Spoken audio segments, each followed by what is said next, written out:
Muy buenos días, queridos hermanos. Nuevamente un placer, un gozo poder estar aquí nuevamente reunidos en la presencia del Señor. Nos ponemos delante de Él el día de hoy para entrar en comunión con Él. Ya lo hicimos anteriormente a través de la oración, a través de la alabanza, y queremos ponernos nuevamente delante de Él para alabarle, para agradecerle por todos los beneficios de los cuales nos permite gozar en el transcurso de estos días que han pasado. Damos gracias a Dios nuevamente porque es un privilegio grande que Él nos permita primero estar con vida, estar respirando y poder estar reunidos como iglesia, hermanos. Yo quiero pedirle el favor a nuestra hermana Victoria que ore por la ofrenda que domingo a domingo el Señor nos permite recoger, y asimismo quienes nos da el privilegio de ofrendar poder hacerlo. Adelante. Padre del cielo, te doy gracias por el privilegio de estar reunidos esta mañana para alabarte, Señor, en el nombre de nuestro Señor Jesucristo, para escuchar tu palabra, Señor. Darte gracias porque tú eres nuestro proveedor, Señor, porque tú suples todas nuestras necesidades, Señor. Para darte gracias, Señor, por todos nuestros hermanos, Señor, que tienen la provisión, Señor, para sus familias, y para rogarte, Padre, en el nombre de nuestro Señor Jesucristo, que provea, Señor, a todos los que están necesitados de un trabajo para suplir sus necesidades, Señor, en sus familias. Te ruego también que bendigas las ofrendas, Señor, y nos des discernimiento y nos guíes, Señor, a suplir las necesidades de tu pueblo y de nuestro prójimo conforme a tu voluntad, Señor. Te lo ruego en el nombre de nuestro Señor Jesucristo, dándote las gracias de antemano, Señor, por toda tu bondad. Amén. Amén. Amén. Amén.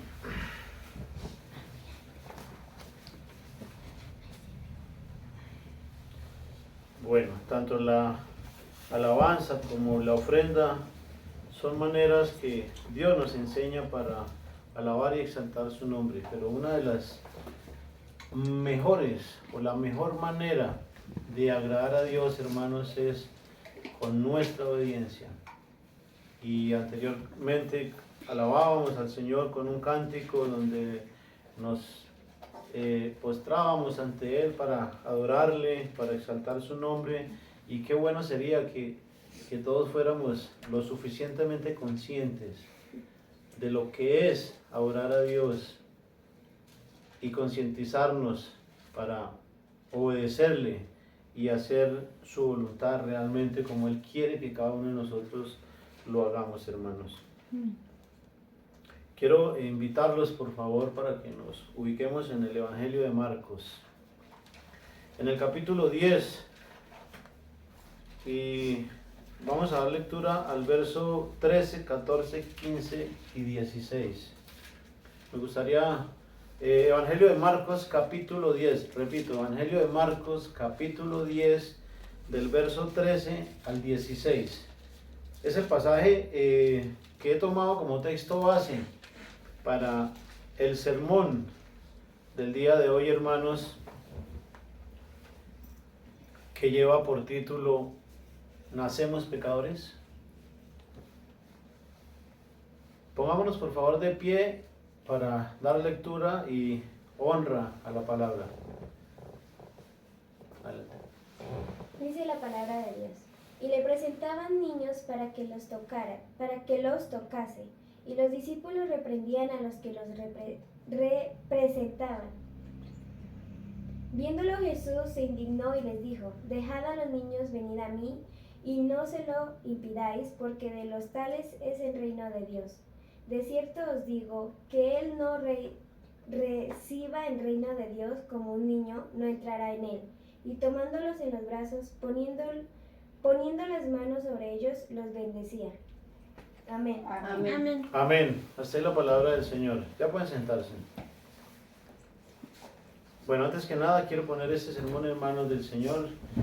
Padre Santo, ponemos este sermón, Señor, y a cada uno de mis hermanos, a cada una de las personas que van a oír tu palabra hoy, Señor, para que tu Santo Espíritu sea guiándonos, sea dándonos convicción de tu verdad, de tu palabra, Señor. Dame sabiduría, Señor, para enseñarla, para compartirla a mis hermanos, Señor, de una manera fácil, sencilla y entendible, Señor, porque así es tu palabra, Señor.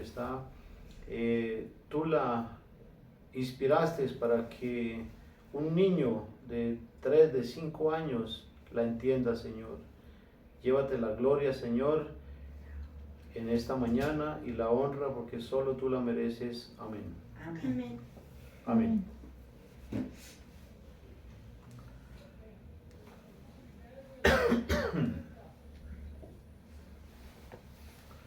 Bueno, nuestro Señor Jesucristo, hermanos, en este pasaje,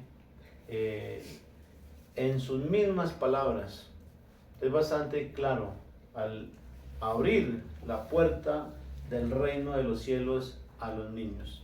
En esta mañana son varios los niños que nos acompañan en esta reunión y los que están acompañando a nuestros hermanos que se conectan también. Entonces vamos a estar atentos a lo que el Señor tiene para decirnos a través de su palabra. Como decía, en palabras del mismo nuestro Señor Jesucristo, abre la puerta del reino de los cielos a los niños. Hoy, puerta que muchos hoy en día están cerrando. Y esto me da pie. Son muchas las cosas que podemos hablar de este pasaje, pero quiero enfatizar específicamente en un tema quiero hablar de una corriente, de una doctrina que está siendo mal enseñada y mal interpretada, y además está introducida como un caballo de Troya. ¿Recuerdan la historia de Troya? Cómo introdujeron un caballo secretamente para destruir un reino. Asimismo, muchas doctrinas se están introduciendo como un caballo de Troya en las iglesias, en muchas congregaciones. La Iglesia Católica ha sido una de las mayores precursoras de esta doctrina. Hablan de pecado original, dicen que todos nacemos con el pecado original, que heredamos el pecado de Adán y Eva, que el niño nace con el pecado original y por tanto hay que bautizarlo para que si muere no vaya a parar al infierno. Algunas congregaciones cristianas, en su mayoría, y con esto no estoy generalizando, también no se quedan atrás, hablando no de pecado original, pero sí hablan de naturaleza pecaminosa. Otros hablan de perversión, como la Iglesia Reformada, que dentro de sus tantas falsas doctrinas habla de la total depravación del hombre, que el hombre está totalmente depravado, que está corrompido y por tanto no puede hacer nada por sí mismo para salvarse. Otros hablan de la naturaleza caída del hombre, bueno, etcétera. Son una cantidad de términos que usan para hablar de este tema. Ahora, ¿qué dice la Biblia al respecto, hermanos? Porque eso es lo que realmente nos interesa, lo que la Biblia dice, porque el hombre no es infalible. La palabra de Dios sí, porque la palabra de Dios es inspirada por Dios y Dios es infalible, es decir, no falla, no se equivoca como lo hacemos nosotros los hombres.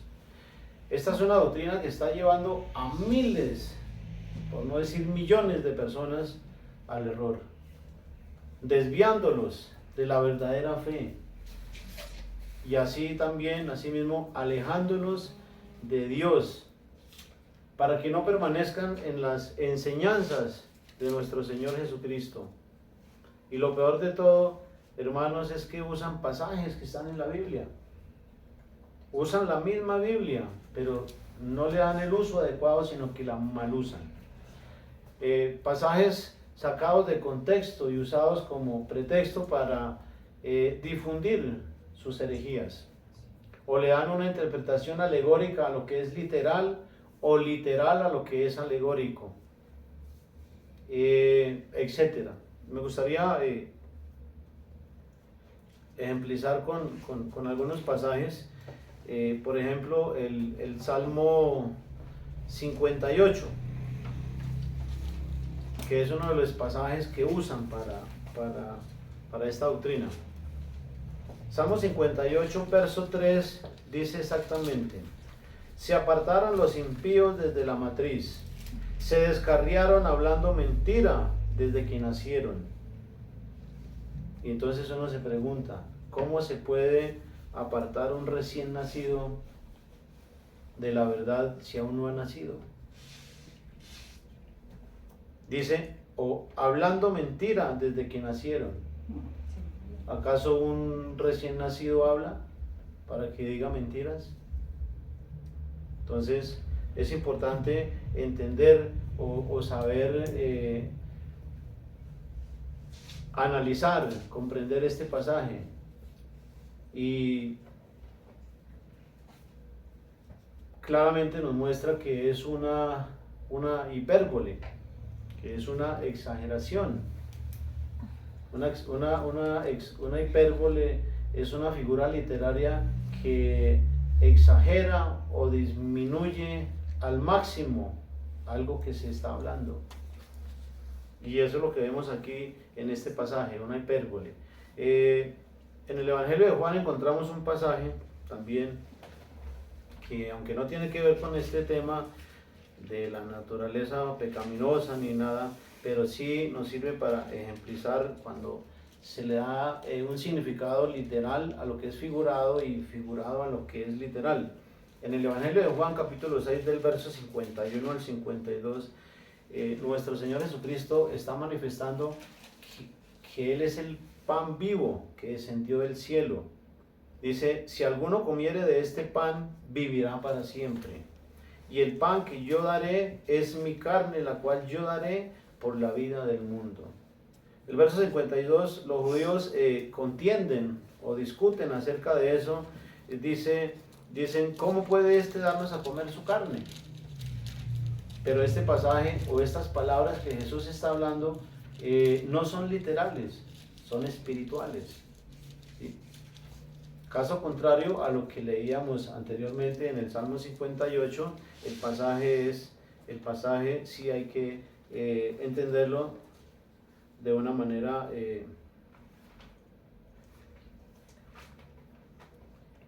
figurada también. Bueno, eso era como para poner un ejemplo claro. Veamos otro pasaje que usan para afirmar que nacemos en pecado o que tenemos una naturaleza pecaminosa. Efesios capítulo 2. El verso 3, el apóstol Pablo en este pasaje dice que éramos por naturaleza hijos de ira, lo mismo que los demás. Entonces, al decir naturaleza, entonces ahí está. Entonces, como el apóstol Pablo dice que éramos por naturaleza hijos de ira, entonces tenemos una naturaleza pecaminosa, nacimos en pecado, etcétera, etcétera. Pero cuando el apóstol Pablo dice acá que éramos por naturaleza hijos de ira, no se está refiriendo o no está diciendo que seamos hijos de ira por nacimiento o que hayamos nacido así, sino por la maldad que cometieron voluntariamente las personas a las que Pablo le está hablando en este texto. Es importante aclarar que en este pasaje, hermanos, el apóstol Pablo está hablando a personas que se habían convertido al cristianismo, que se habían convertido a la fe de Cristo. Le está hablando a santos y les está recordando cómo era su antigua vida. Les está recordando qué era lo que en otro tiempo ellos hacían. Y el contexto, versos atrás, nos da la explicación, hermanos. Vamos a leer el contexto para tener más claro el tema, hermano. El verso 1 y 2 de Efesios capítulo 2 nos lo explica, hermanos. Vamos a leerlo.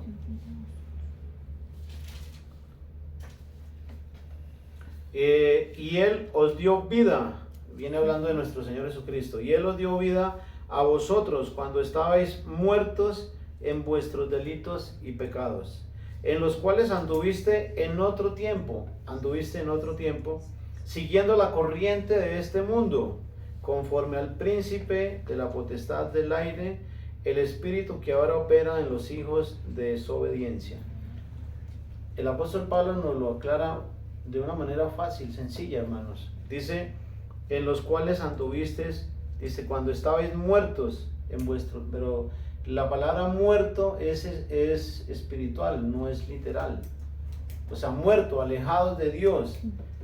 Cuando estabais muertos en vuestros delitos y pecados, en los cuales anduvisteis en otro tiempo. Si interpretáramos este pasaje de una manera literal, entonces habría una contradicción entre el verso 1 y 2, porque el verso 1 está hablando de muertos y en el verso 2 está hablando de que esos muertos andaban. ¿Acaso un muerto anda? Imposible. Por eso es importante tener en cuenta las figuras literarias y la gramática que encontramos en la Biblia para poder dar una correcta interpretación a la palabra de Dios. Entonces el apóstol Pablo nos lo explica claramente, que eran según las costumbres y las acciones que esas personas cometían antes, o que cada uno de nosotros antes de convertirnos a Cristo practicábamos, hermanos. Ahora, si tuviéramos realmente una naturaleza pecaminosa, solo nos haría o nos llevaría a cometer el pecado y no nos permitiría hacer las cosas establecidas en la ley de Dios, como nos enseña el pasaje de Romanos capítulo 2, que quiero leerlo del verso 14 al 15. Romanos capítulo 2 del verso 14 al 15. Porque cuando los gentiles que no tienen ley hacen por naturaleza lo que es de la ley, ahí dicen, hacen por naturaleza lo que es de la ley. Si tuviéramos una naturaleza pecaminosa, no haríamos las cosas que son de la ley, o los gentiles no harían las cosas que son de la ley. Por eso dice, porque cuando los gentiles que no tienen ley hacen por naturaleza lo que es de la ley, estos, aunque no tengan ley, son ley para sí mismos. Y verso más adelante nos dice que la conciencia es la ley de Dios escrita en nuestros corazones. Por eso, cuando no conocíamos a Dios, aunque no lo conociéramos, sabíamos que algo de lo que estábamos haciendo nosotros era malo o era bueno, porque Dios puso esa conciencia en nuestro ser. Puso el conocimiento de la ley en nuestra conciencia. Entonces, no es posible, a la luz de la Escritura, que alguien asegure que tenemos una naturaleza pecaminosa y que por eso estamos inclinados a hacer el pecado y a pecar en todo momento, porque este pasaje lo contradice, hermanos. Al leer este pasaje, hermanos, notamos claramente la contradicción que hay en lo que el hombre enseña con lo que Dios revela en su palabra, y lo acabamos de leer. Ahora quiero leer otro pasaje, hermanos, de tantos pasajes que son usados para pretender sostener esta falsa doctrina, que se nace en pecado, o que se hereda el pecado, o que tenemos una naturaleza pecaminosa. Romanos capítulo 5, verso 12. El apóstol Pablo escribe, por tanto, como el pecado entró en el mundo por un hombre, y por el pecado la muerte, así la muerte pasó a todos los hombres por cuanto todos pecaron.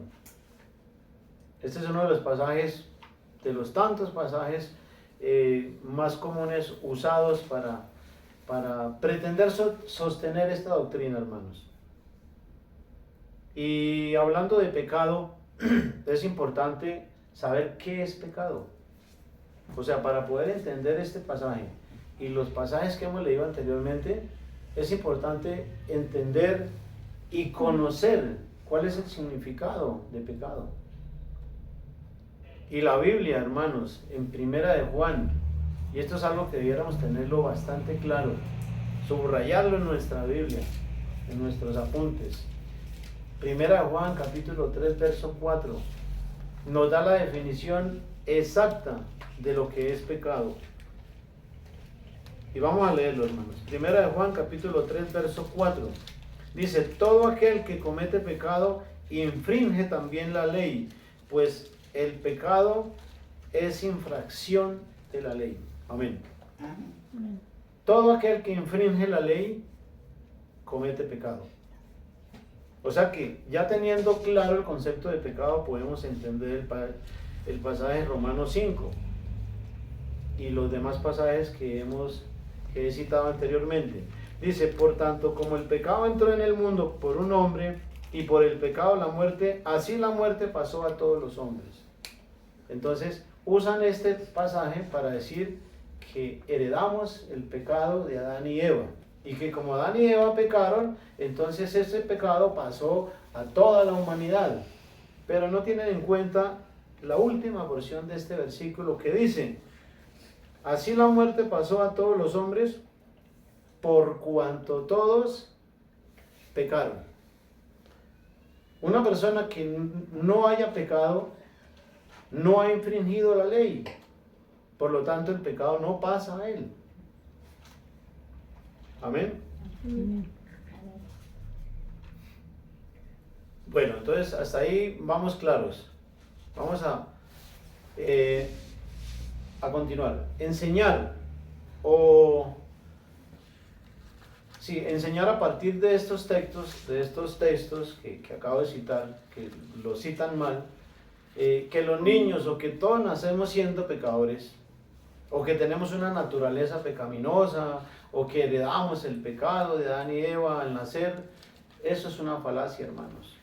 Es un engaño, es una mentira, es una herejía, es pervertir el evangelio de nuestro Señor Jesucristo, es tergiversar la palabra de Dios. Quien lo esté haciendo, bien sea consciente de lo que está enseñando o por ignorancia, a menos que se arrepienta y corrija, no se librará de la responsabilidad que como voceros de Dios tenemos delante de Él. Recuerden que hay un dicho que dice que el desconocimiento de la norma no nos exime de la responsabilidad. Y si eso se aplica en la vida secular, ¿cuánto más en la vida espiritual? La responsabilidad que cada uno de nosotros tenemos de lo que hacemos y de lo que creemos y enseñamos es personal. Es meramente personal.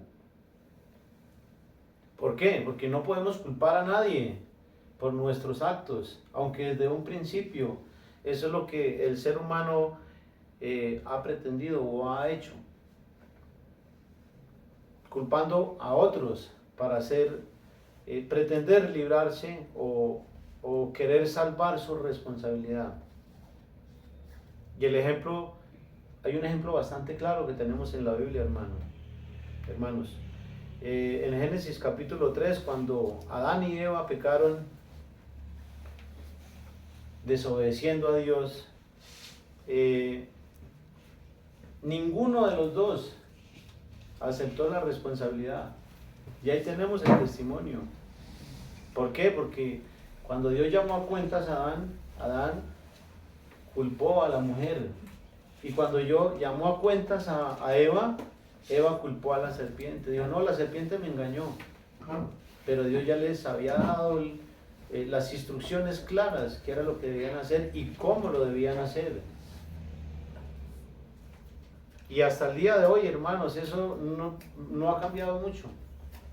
Le echamos la culpa al vecino, le echamos la culpa a la esposa, le echamos la culpa al esposo, le echamos la culpa al hermano, etcétera, etcétera, con tal de librar nuestra responsabilidad delante de Dios. Por eso, repito, la responsabilidad de nuestros actos, de nuestras creencias o de las consecuencias son personales, aunque a veces nuestros actos afectan a otras personas. En el caso de esta falsa doctrina, hermanos, es mucho más delicado que quienes así enseñan se lo imaginan. ¿Por qué? Porque al decir nacemos pecadores, o heredamos el pecado de Adán y Eva al nacer, o que tenemos una naturaleza pecaminosa, automáticamente estaríamos culpando a Dios. Y esto es algo que muchas personas que enseñan esto no se dan cuenta.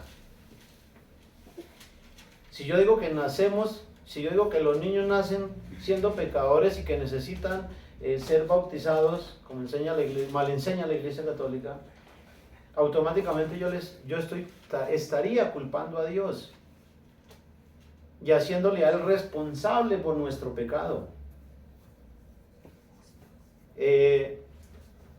Y dando un mensaje al mundo de un Dios imperfecto, de un Dios injusto, de un Dios que crea personas imperfectas y pecadoras para luego enviarlas al infierno, a la condenación eterna, sin la más mínima posibilidad, hermanos, de evitarlo.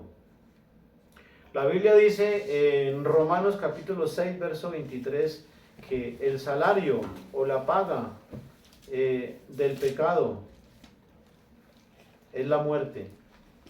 Así que si naciéramos en pecado o naciéramos siendo pecadores y muriéramos pronto, siendo bebés o niños aún, o sin ser bautizados, como mal enseña la Iglesia Católica y también la Iglesia Reformada, porque la Iglesia Reformada también bautiza niños pequeños, y ese es un tema bastante extenso también que probablemente más adelante lo tratemos.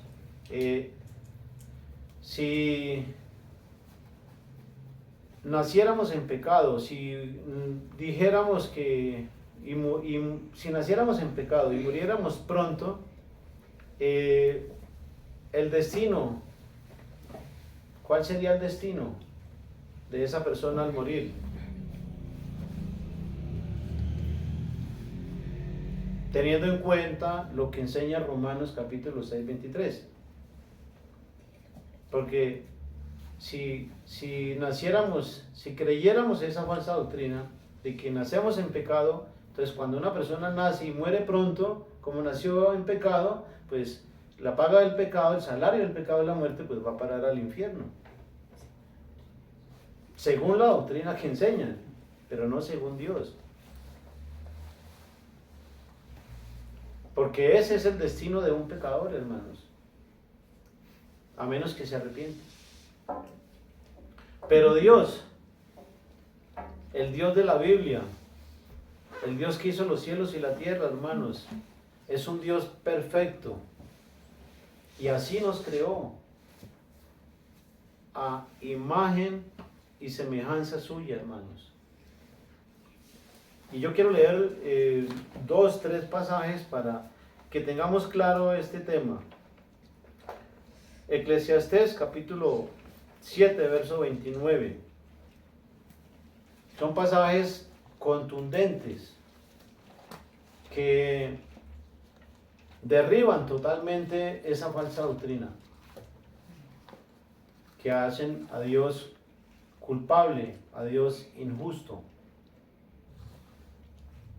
Eclesiastés capítulo 7, verso 29 está escrito por Salomón: He aquí, solamente esto he hallado, que Dios hizo al hombre recto, pero ellos buscaron muchas perversiones. Esto concuerda con lo que leíamos en Efesios capítulo 2, que la corriente del mundo los arrastra, y más luego explicamos esto. Génesis capítulo 1, verso 26. Génesis capítulo 1, verso 26. Y vio Dios todo lo que había hecho, y he aquí que era bueno en gran manera. Y fue la tarde y la mañana el día sexto. Amén.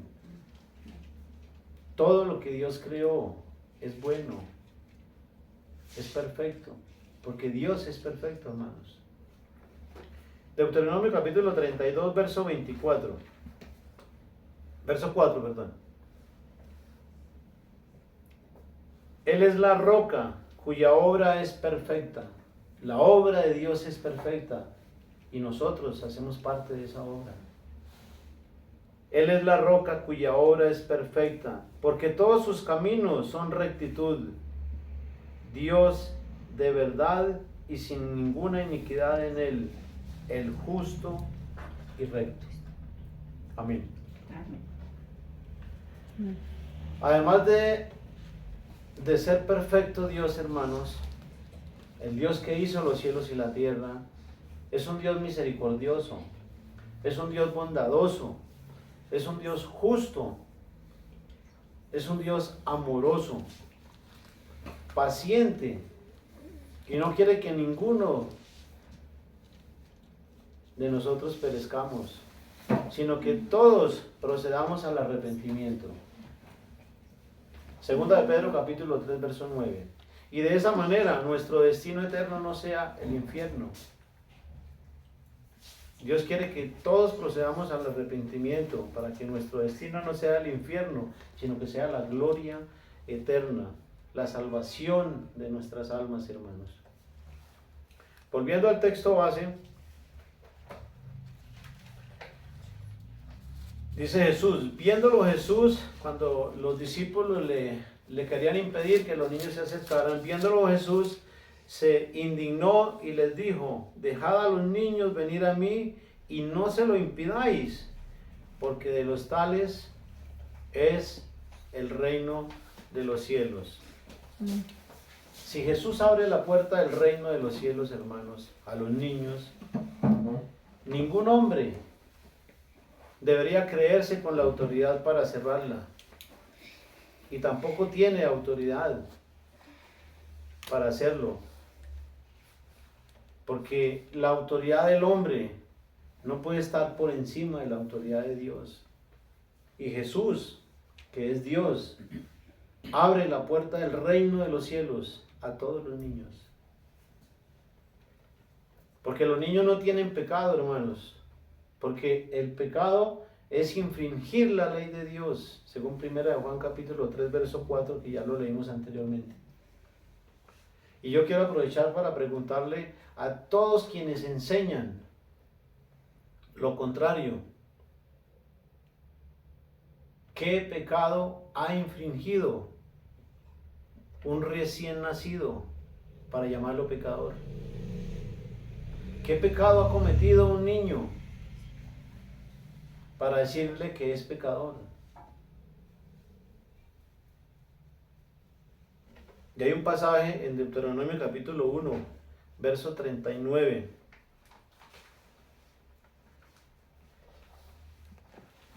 donde dice, no es necesario que lo busquen, donde dice que los niños, más sin embargo es bueno que lo apunten, dice que los niños no saben lo bueno ni lo malo. O sea, no saben discernir entre el bien y el mal. Por tanto, si no saben eso, no son responsables delante de Dios. Y como no conocen ni saben diferenciar lo bueno de lo malo,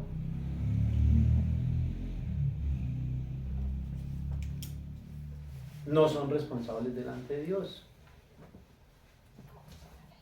Y esa es una responsabilidad de las tantas responsabilidades que nosotros tenemos como padres, hermanos. y todos que nos escuchan en esta mañana que somos padres. Es una responsabilidad que tenemos con nuestros hijos de enseñarles a ellos lo que es bueno y lo que es malo. Preocupémonos por hacerlo nosotros y no que esa corriente que se está moviendo hoy en día de la ideología de género les enseñe a ellos. Porque no les están enseñando lo bueno, les están enseñando es lo malo.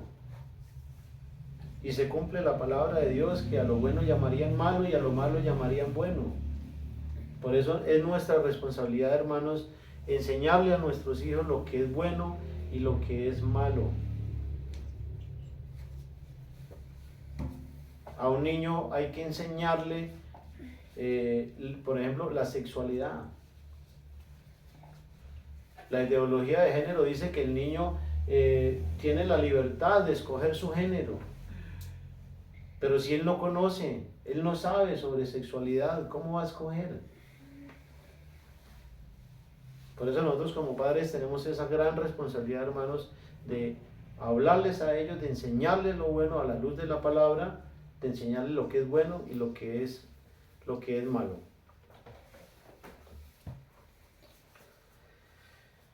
El verso 15 del texto base dice: de cierto os digo que el que no reciba el reino de Dios como un niño no entrará en él. Y tomándolos en los brazos, poniendo las manos sobre ellos, los bendecía. El reino de los cielos está abierto no solo para los niños, sino para todo aquel que se haga como un niño. ¿Por qué? ¿Por qué pone esa similitud nuestro Señor Jesucristo? Porque un niño cree todo lo que uno le dice. Así uno le está diciendo mentiras o que uno está engañado en algún tema y uno le está diciendo mentiras, el niño cree. Y en el corazón de un niño no hay rencor, no hay odio, no hay maldad. El niño aprende todo eso a lo largo de su vida.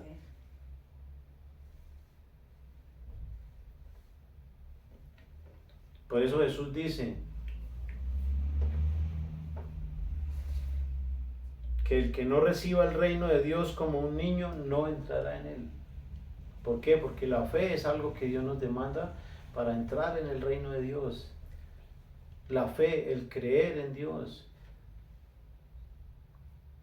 Y que no haya maldad, que haya arrepentimiento en nuestra vida, que tengamos un corazón arrepentido, humilde, rendido a Dios, hermanos.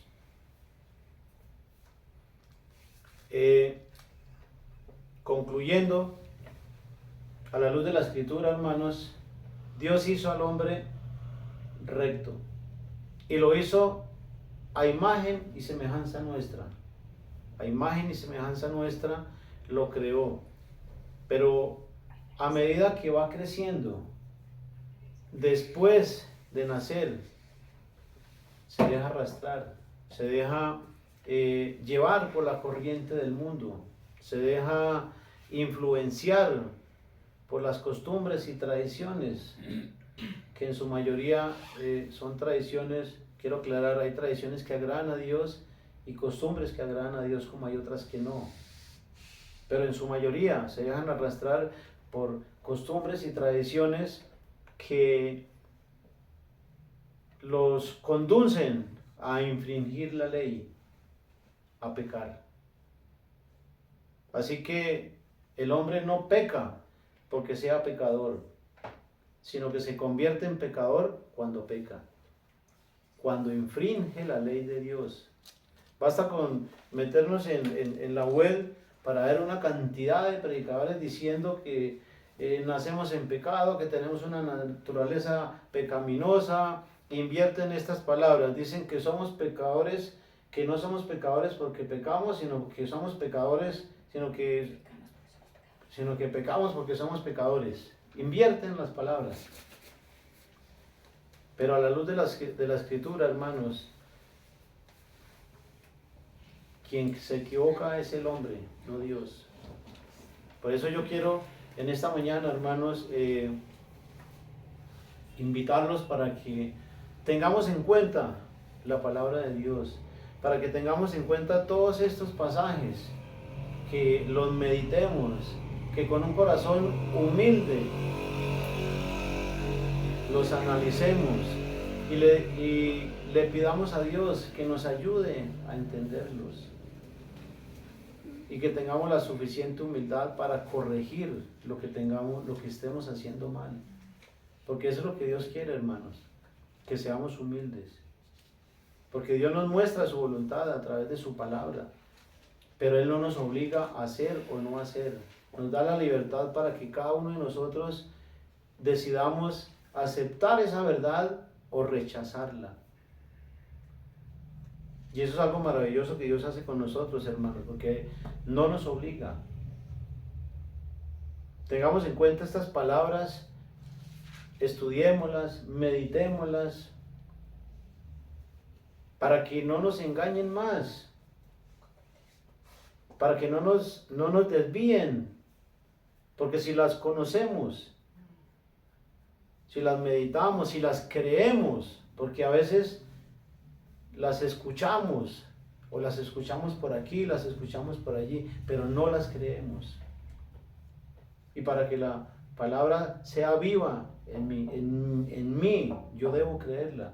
No que la palabra no sea viva, porque la palabra es viva, eficaz. Pero para que se haga viva en mi vida, yo debo creerla. Entonces tengamos en cuenta estas palabras, hermanos, que Dios nos muestra a través de la misma, y para que no nos engañen tan fácilmente y para que podamos compartir a otras personas con la mayor humildad, con la mayor claridad, con la mayor nobleza, porque muchas veces creemos, o muchas personas creen que están en la verdad, o creen que están permaneciendo en la verdad.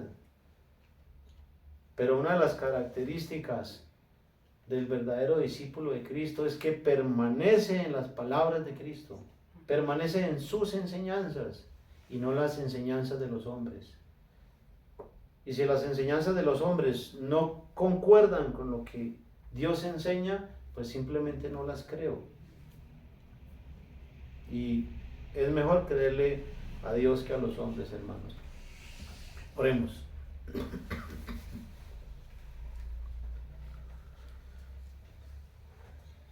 Padre misericordioso, te agradecemos inmensamente en esta mañana nuevamente, porque una vez más nos muestras a través de tu palabra tu voluntad, Señor.